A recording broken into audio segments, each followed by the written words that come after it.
PlayStation entering its final phase, Nintendo Switch now being sold dockless, and Sunset Overdrive possibly finally coming to PC. Let's go. What's going on, everyone? Activesin here, and today we have 3 topics. First of all, we're going to talk about PlayStation. The PS4 has been confirmed to be entering its final stages. Now, what that means is they're going to start ramping down as far as games go and start preparing for the PlayStation 5, which is why at E3 this year, Sony is focusing on their 4 major titles that are going to be basically the major exclusives for the rest of the PS4's life cycle. Now, is it time to freak out? Not really. This is pretty normal. The console came out in 2013. It's been 5 years, and they are committed to support the PS4 up till 2021, so that's going to be 7 years. Now, what you can probably expect is the announcement of the PS5 in 2019, and most likely the PS5 being released sometime in 2020. Now, a lot of rumors are pointing that Sony is working with AMD again, and they're going to be using Ryzen this time around.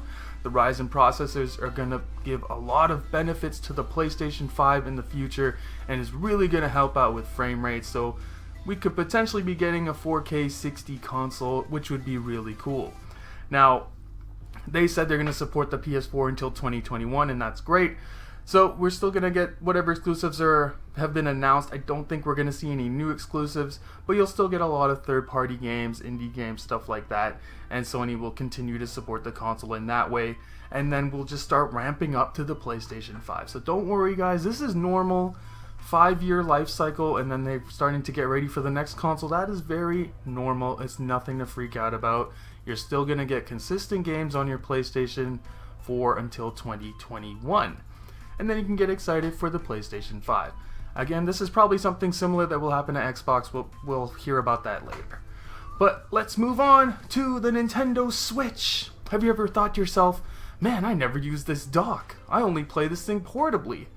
Well, Nintendo thinks you may think that if you live in Japan. Because in Japan, Nintendo, on their official Nintendo website, is now selling the Nintendo Switch without the dock. It's about $250 with the conversion from yen to American, so that's a $50 savings.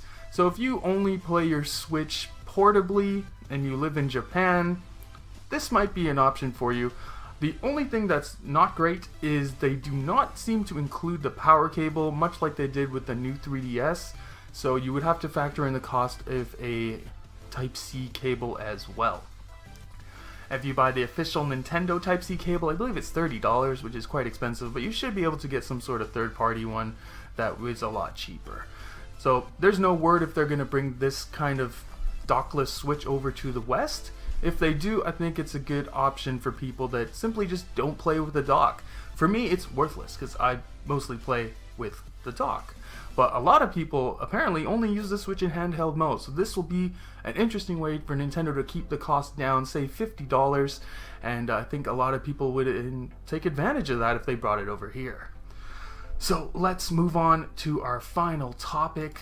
This is one I'm very excited about. Sunset Overdrive, one of the best exclusives on the Xbox One. Very good game, but not a lot of people bought it until it got really cheap, and then it eventually went to games with gold and was free, and then a lot of people checked it out. But this is a fantastic game. It's made by Insomniac, the guys who are currently working on the Spider-Man game, and you can see elements of Sunset Overdrive in Spider-Man with the wall running. It's very similar. This game is possibly coming to PC. On a Korean website, it was trademarked that Microsoft is bringing Sunset Overdrive, the PC version. This was reported by Nebelian on Twitter, and yeah, it's reported on the Korean Game Rating Board. So nothing official yet from Microsoft. This is most likely something we'll see at E3 as one of their announcements, because Microsoft has said their E3 show this year is going to be 2 hours long, and it's going to be in their own Microsoft building. So Microsoft is preparing for a very big E3 this year. It should be pretty exciting, and if Sunset Overdrive coming to PC is one of the announcements, that is a huge win. It would most likely be an Xbox Play Anywhere title, so I would imagine if you buy it on PC, you would get it on Xbox. It would be really cool is if you had already purchased it on Xbox, you get the PC version for free. If Microsoft announces it like that, that would be incredible. But we will see. If Sunset Overdrive comes to PC, I'm definitely going to be playing that again. Getting this game in 60 frames per second would be fantastic. It would make the game so much more fluid. But if you've never had a chance to play Sunset Overdrive, I would keep your eyes open. If you have an Xbox, pick it up. If you have a PC, let's hope that this ends up being true. But that's it for the news today, guys. We had Sony PS4 winding down, Nintendo Dockless Switch, and Sunset Overdrive possibly coming to the PC. Let me know in the comment section below what has you the most interested out of these. Make sure to hit that like button, share, subscribe, all that good stuff, and click that notification bell, please. It helps. I don't know why YouTube is like this, but it is.